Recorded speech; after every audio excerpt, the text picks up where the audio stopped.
A pandemic and America's favorite virus all pull up this summer. It start to feel like hell. Last year was a hot girl summer.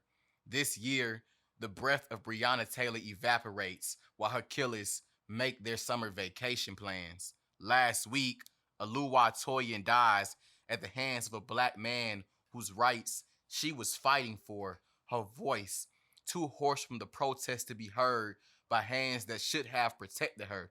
The no-knock warrant that ended Breonna Taylor's life is still the sizzling reality of every black woman who fears for her life daily, still armed with mace, still armed with a knife, a taser, a gun, still trying to make it to her car unnoticed, still trying to sleep in her home unbothered, shot dead, while still wiping sweat off her head for a movement that will not fight as hard for her name.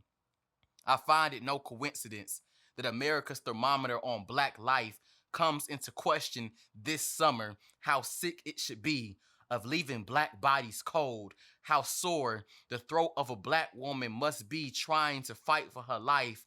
How have we become so immune to it when every black man claims to protect black women? How does the assault continue to spread?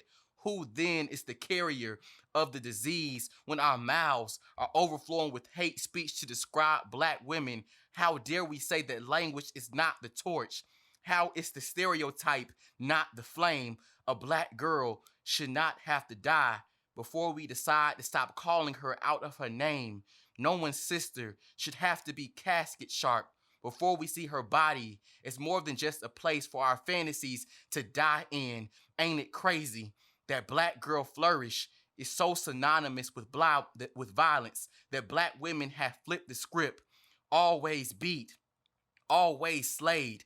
Just a reminder that the praise of another black girl is sometimes the only thing still keeping her alive.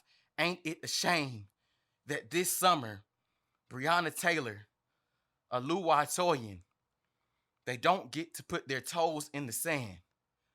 They don't get to put on a two-piece and call themselves more than a snack on Instagram. Instead, they are just beat.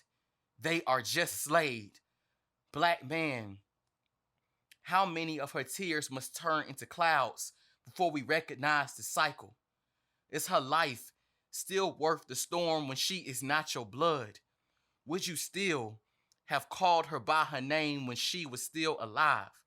America, if a black girl disappears, does she still bleed?